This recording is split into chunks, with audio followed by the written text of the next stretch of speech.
Mm, Bueno, muchísimas gracias a Gabriela por la hermosa exposición, muchísimas gracias a Mariano por permitir este enlace y muchísimas gracias Galo por estar presente hoy en el fogón. Yo brevemente, si puedo, porque es un entrevistado con muchísimas áreas para describir, pero voy a presentarlo a Galo, que es antropólogo, político, escritor, compositor musical y que también fue parte de la presidencia de Rafael Correa como ministro de Cultura y embajador de la UNESCO. Y si cometo algún error, Galo, por favor, me corriges. Así que, bueno, yo para abordarlo de alguna manera me dediqué durante toda esta semana a leer la obra de Galo, Mujeres en las Tormentas, del año 2015, y estuve inmiscuida en los cuatro relatos de estas mujeres que toma Galo, que son Marlene Dietrich y Lilian Hellman, Alessandra Kollontai y la mexicana Concha Michel, para describir de alguna manera las estructuras de poder y cómo la mujer, por ser una de las tantas voces rebeldes de esta sociedad, ha tenido que transitar estas aguas. Así que bueno, Galo, bienvenido y te doy la palabra para que te explayes en lo que tengas ganas acerca de tu obra. Simplemente tomé este referente como para poder empezar la charla. Bueno, muchísimas gracias. Buenas noches a Néstor, a Mariano, a ti, Adriana, mil gracias. Bueno, podría decir tras la intervención de Gabriela, de mi querida compañera Gabriela, que tras la tormenta viene la calma. Así que vamos a ir suave, porque la literatura tiene esta maravilla y la cultura en general de un proceso de reflexión profundo y que necesariamente pasa por evidenciar también las contradicciones de una sociedad, porque una literatura fuera del espacio de la realidad podría convertirse en esa maravillosa literatura ficcional de anticipación, pero no necesariamente es la que yo cultivo como ensayista o como memorialista, para ser más justo, y la que me interesa definitivamente, porque creo que la antropología y la sociología definieron hace mucho tiempo al arte, a la cultura, a la literatura como espejo de la sociedad. Yo creo que es un poco limitado aquello, porque tendría que ser un espejo convexo, cóncavo, transparente, que utilice incluso ¿cómo se llaman estas cámaras? Kessel se llaman, las de la famosa proceso de investigación, ¿no? De interrogatorios. Es decir, una multiplicidad de aristas, una multiplicidad de ventanas que se abren. La literatura es tan enorme como la propia experiencia humana y consecuentemente para situarnos en el orden de esto que se hizo desde Néstor a Gabriela y de Gabriela a Néstor, un saludo desde Canadá hasta Chile. Habría que decir entonces también, o sea, ¿qué podría unir a Emerson y Whitman, por ejemplo, con Juárez, con Mariátegui? ¿Cómo hacer un eslabón con Borges o con el Che si están en las antípodas políticas? Y todo eso puede ser observado profundamente desde un proceso literario que responde a múltiples factores, a múltiples tiempos, espacios, vivencias. Y eso yo creo que responde también a cada ser humano para situarse en su esfera de tiempo. Indudablemente coincido con ciertas presunciones, como aquella de Federico Engels que decía: yo aprendí más economía en las 92 novelas de Balzac que en todos los otros tratados, él dice otros incluso, tratados de la época, porque evidentemente en esa enorme escritura de Balzac estaba representada una sociedad en su conjunto y con todos los dimes y diretes.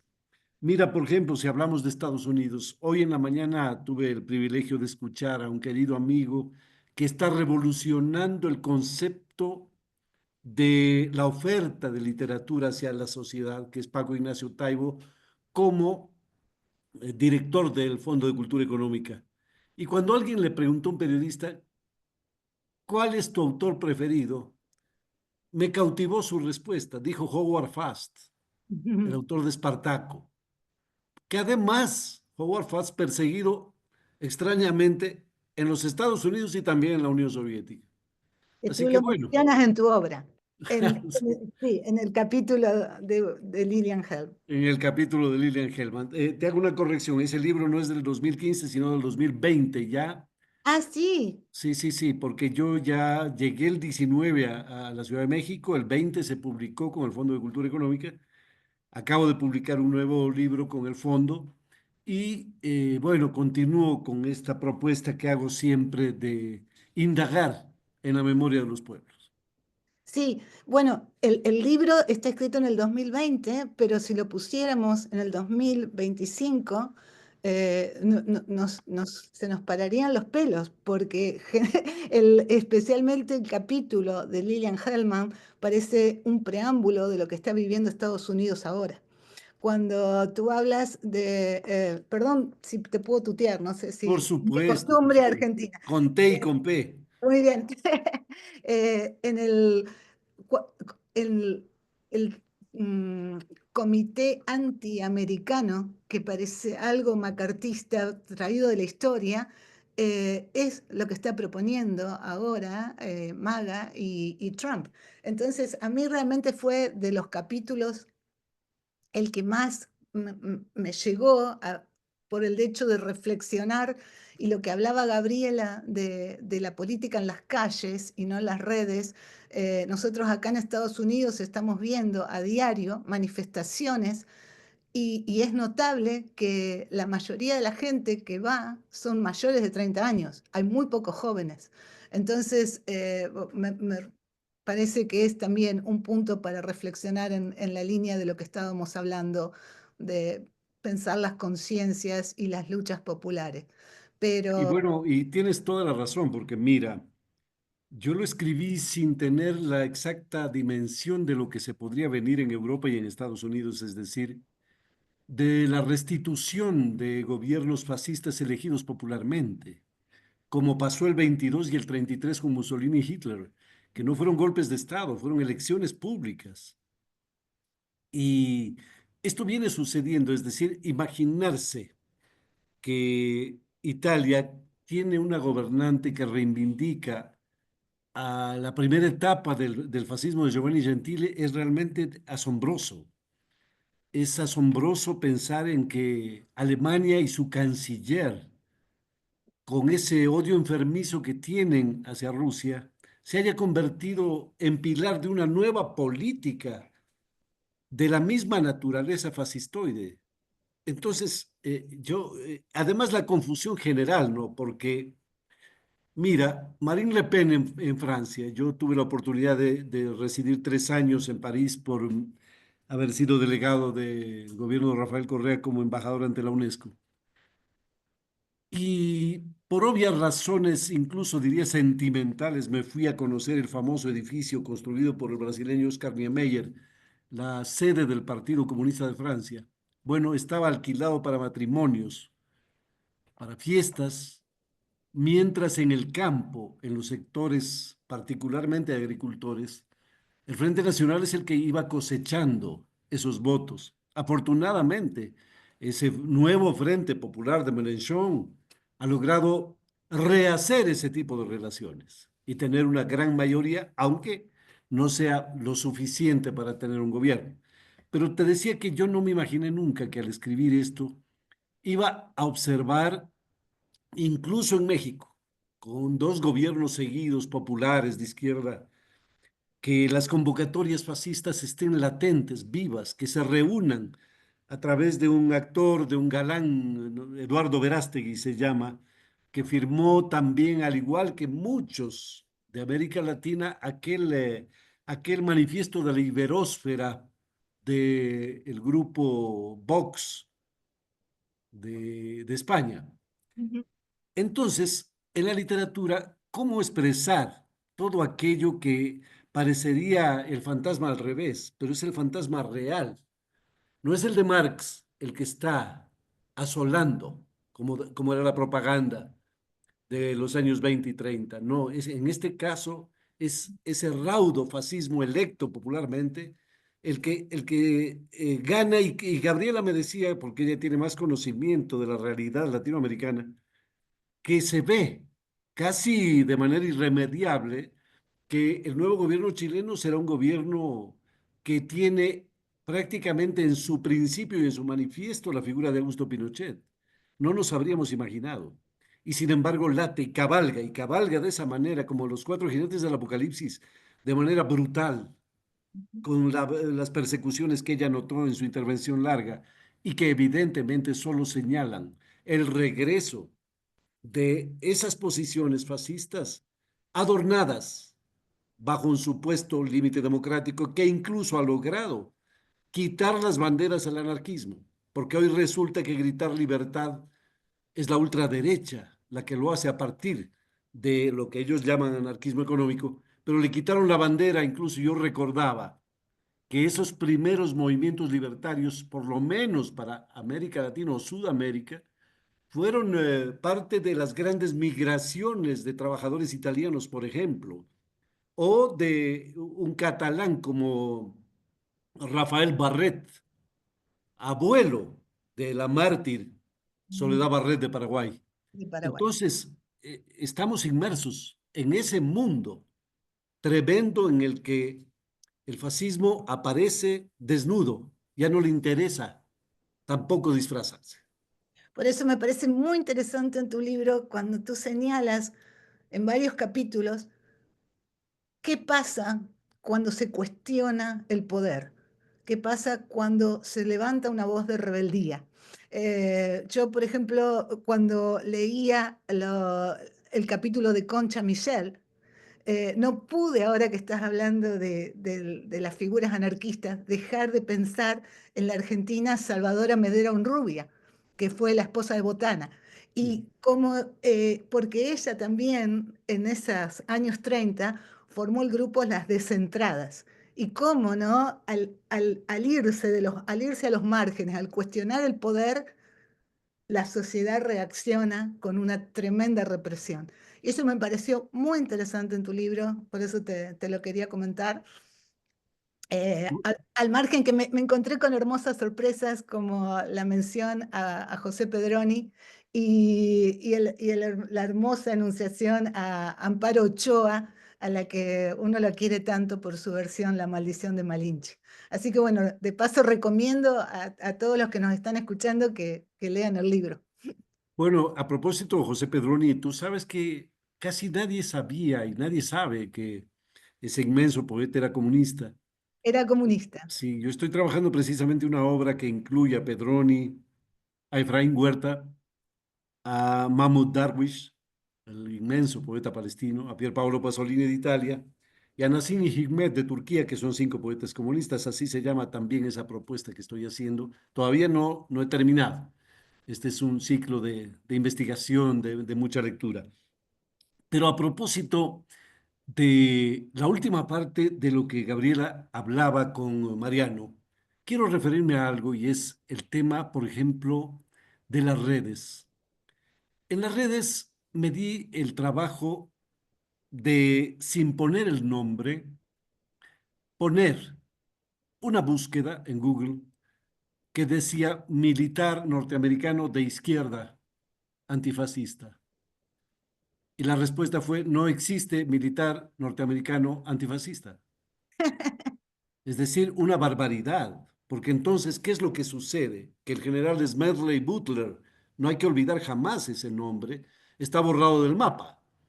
Aquel que se negó a hacer lo mismo que Mussolini con la marcha sobre Roma, la marcha sobre Washington, y aquí incluso se le pedía que sea el artífice del asesinato de Franklin Delano Roosevelt y que se negó y lo denunció, porque incluso hace una extraordinaria exposición de comparar a las Fuerzas Armadas represivas norteamericanas y decía, Al Capone solo robó en un continente, las Fuerzas Armadas norteamericanas han robado en cinco. Eso decía Smedley Butler, general de los Mariners. Y lo repito, si usted busca, si ustedes buscan, si tú buscas simple y llanamente sin el nombre no aparece. No parece. Entonces se silencia la historia. Por eso es tan importante una indagación histórica de esta naturaleza. Es tan importante porque de lo contrario, sin la base de la memoria, que es donde yo trabajo básicamente, no hay dónde asentarse, no hay dónde poner los pies. Y Bueno, entonces simple y llanamente todo es un fango, todo es un pantano que finalmente chupa y ahoga la memoria de los pueblos. Y eso es lo que es hay lo que que trabaja. oponerse como tal. Sí, sí, sí. Es lo que trabaja el mal llamado movimiento libertario, cuando ellos hablan de la batalla cultural, justamente es el imperio de la ignorancia, que es donde ellos hacen pie. Yo no estoy seguro, yo creo que lo que hacen es tratar de que la ignorancia o lo ignaro se imponga, Exacto. pero ellos saben muy bien de qué se trata esto. Ah, sí, sí, no, ellos sí. Atilio Borón me decía alguna vez cuando era alumno de Huntington, me decía que eran unas clases magistrales de marxismo y entonces él se acercó y le dijo a Samuel Huntington, ¿cómo usted maneja tanto la fuente marxista? Y Huntington le dijo, porque a los enemigos hay que conocerlos como a la palma de la mano. Ujú. Entonces, yo creo que así hay que entender estos procesos. No es gratuito que se borre la memoria. No, Es un no, no. interés clave, claro, para dejarte sin bandera, para dejarte sin emblema, para dejarte sin lema y dejarte sin símbolo. Porque ¿en qué convierten a países como los nuestros?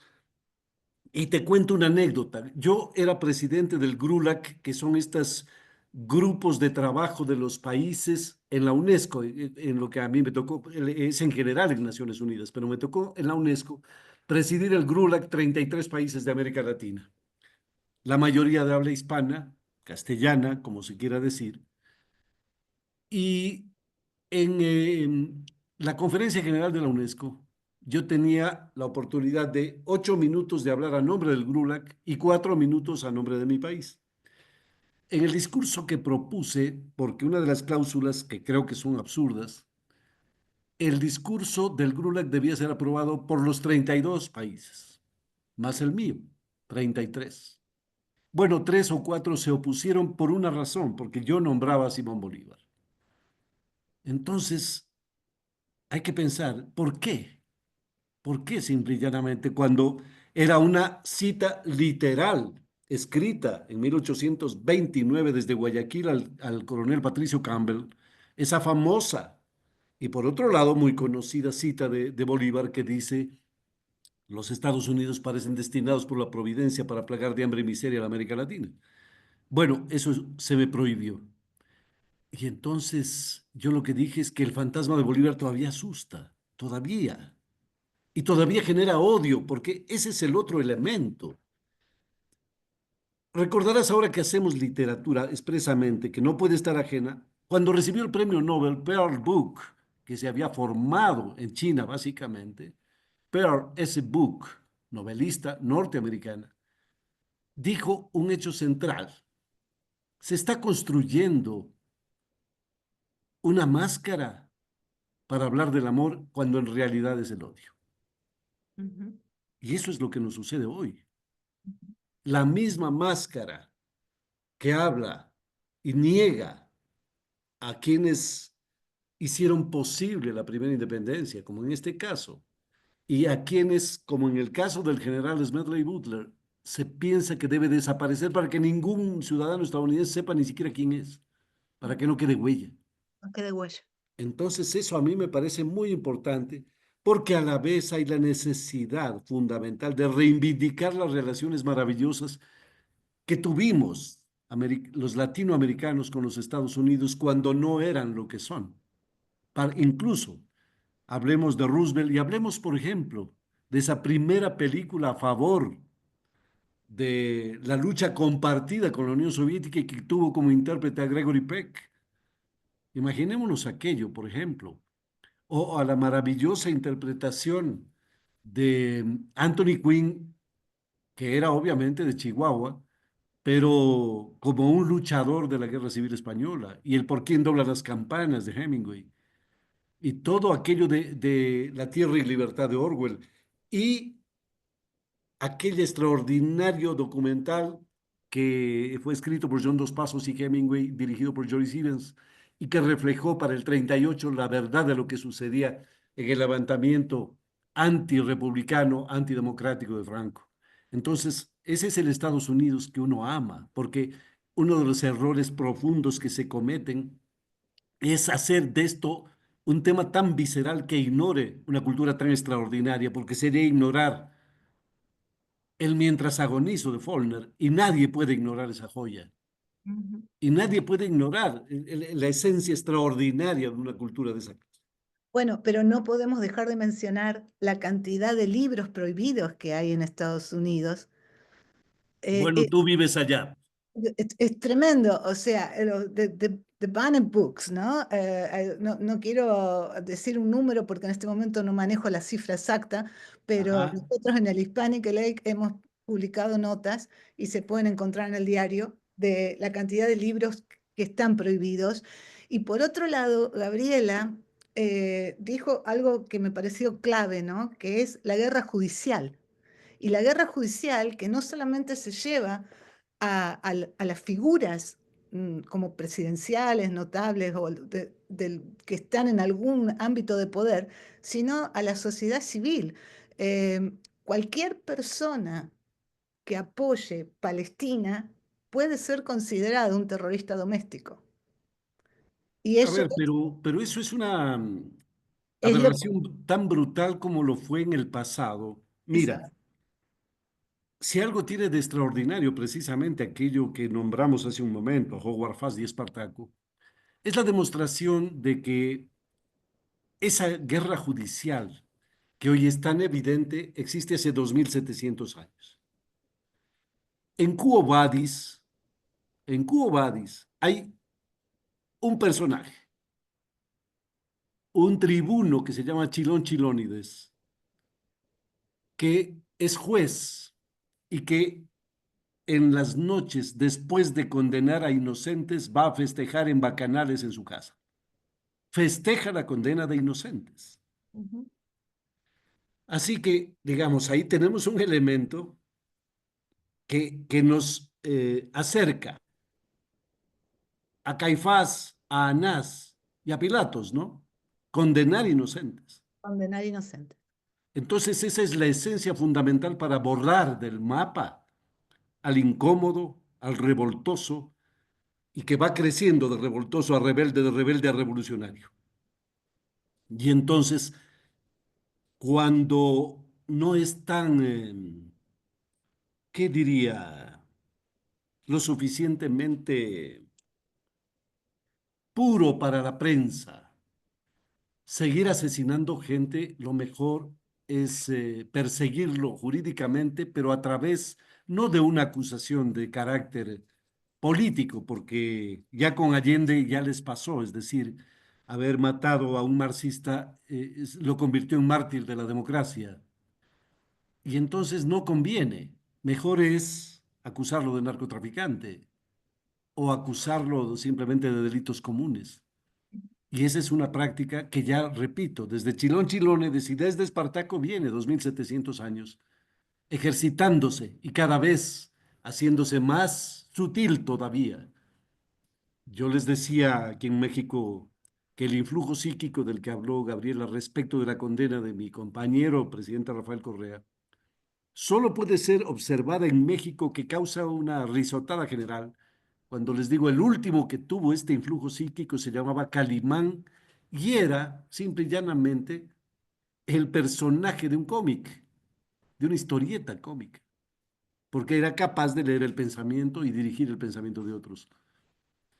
Es decir, si nos vamos a lo más diáfano para explicarlo, podríamos ir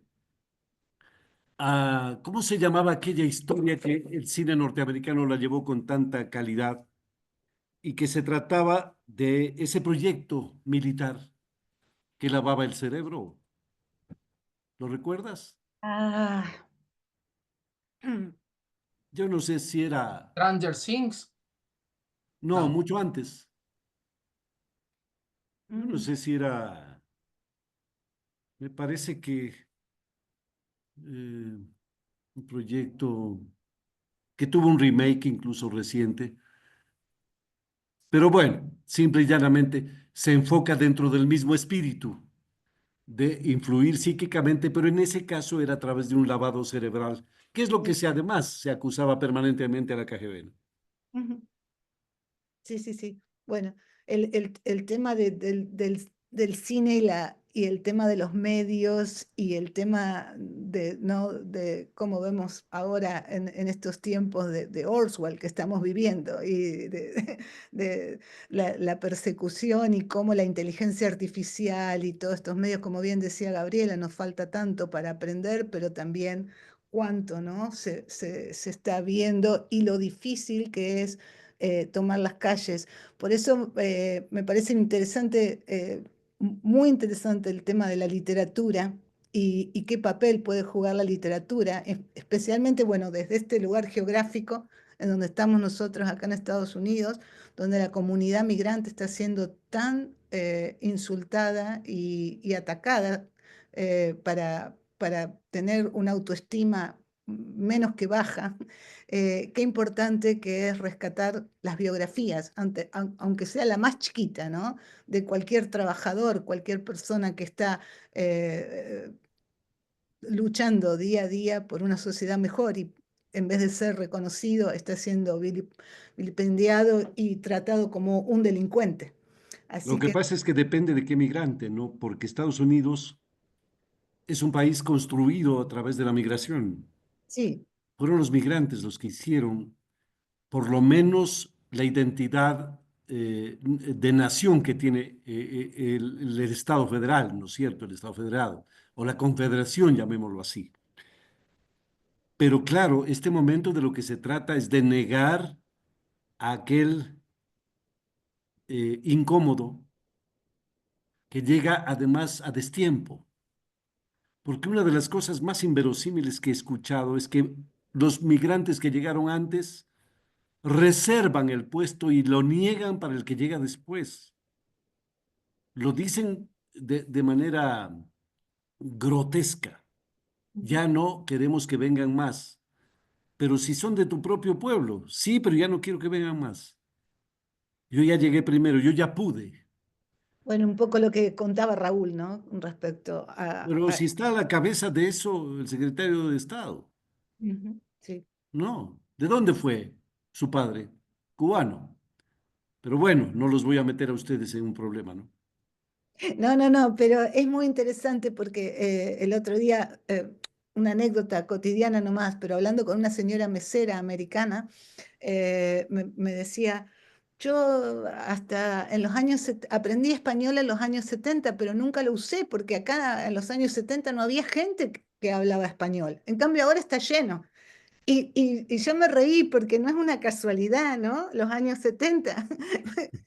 ¿Qué pasó? ¿Qué hizo Estados Unidos en América Latina para que se llenara Estados Unidos después de migrantes, ¿no? Bueno, pero tú sabes que aquí hay una queja al revés. Yo escuchaba a unos amigos mexicanos que decían, no aguanto ya el barrio de Hipódromo Condesa porque todos hablan inglés. Ah, ahí está. Así más o menos. Bueno, sí, Bueno, te iba a decir algo más respecto de esa obra, porque a mí me parece que es fundamental.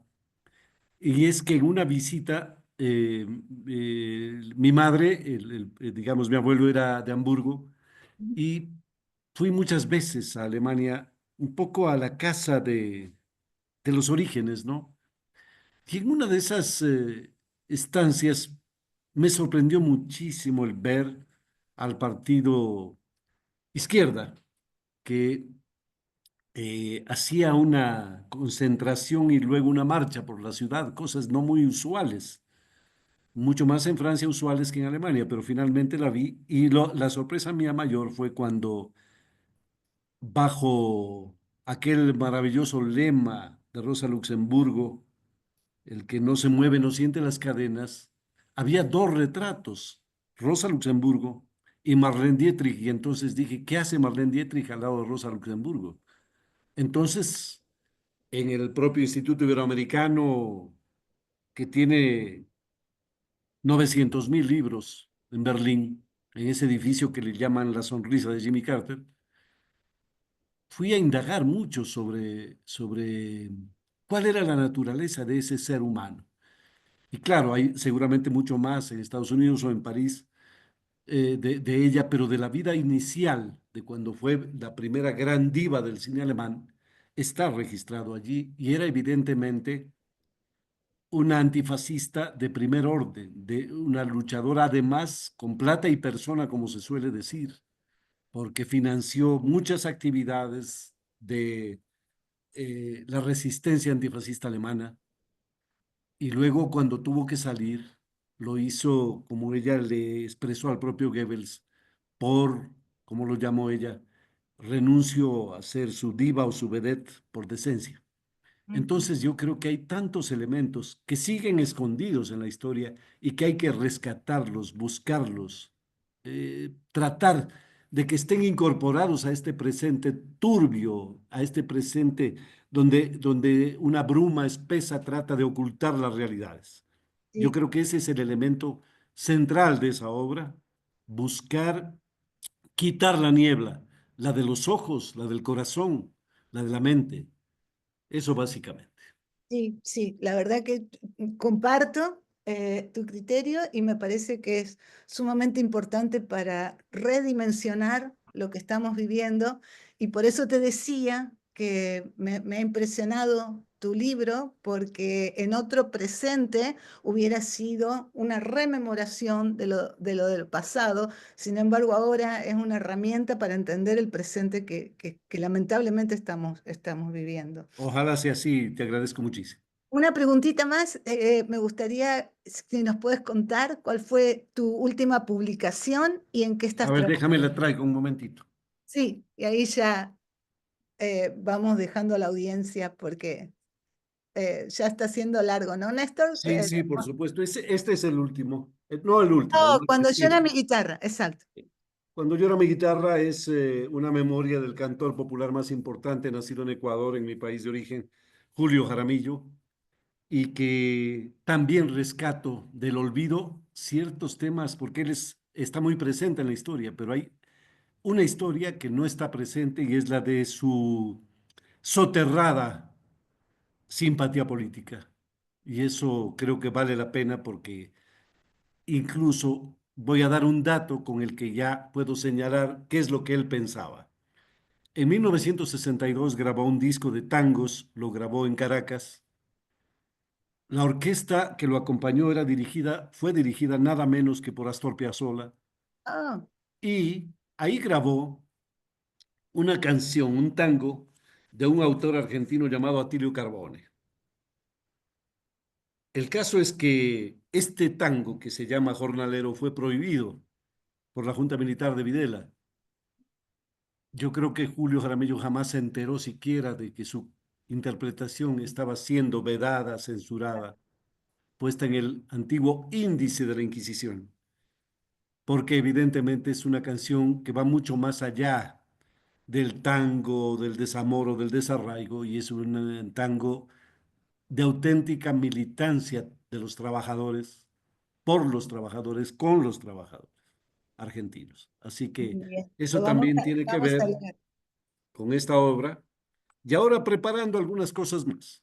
Como Muy bien. siempre, Bueno, yo te agradezco muchísimo, Galo. Ha sido un placer leerte y conocerte. Gracias, Mariano. Gracias, Gabriela. Y qué suerte que hemos podido hacer este programa para honrar a Ecuador. Así que muchísimas gracias a ti, Adriana, muchísimas gracias, Néstor, Mariano y a todos. Un abrazo entrañable. muy bien. Muchísimas gracias. Abrazos a todos. Entonces le doy para que se despida Néstor. No sé, Néstor, si querés despedir. Gracias, Galo, y gracias, Sí, ahora Gabriel. viene Gabriela para estar juntos en esta despedida. Adelante, Néstor. Ok, gracias Adriana y también Mariano por estos dos segmentos en donde nuevamente exploramos estas temáticas tan interesantes, esta vez concentrada en este maravilloso, esta hermosa nación andina, el Ecuador. Y por supuesto, o sea, Gabriela y Galo, maravilloso lo que han presentado. Me gustaría estar con ustedes charlando y haciéndoles 1000 preguntas, sin la menor duda. Lo que veo ahí, lo que veo, en definitiva, creo que, y ojalá que sea así, veo el futuro del Ecuador y esas ideas que en definitiva tienen que llegar al pueblo ecuatoriano. Un abrazo grandote, muchas gracias de nuevo y hasta siempre. Hasta siempre, mil gracias. Muchísimas Un gracias, abrazo. ha sido un gusto.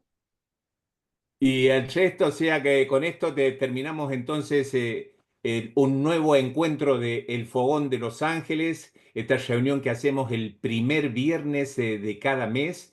Y por favor, o sea, si quieren mantenerse conectados para que les mandemos información de quiénes son las próximas personas que van a participar, pongan el email en el chat.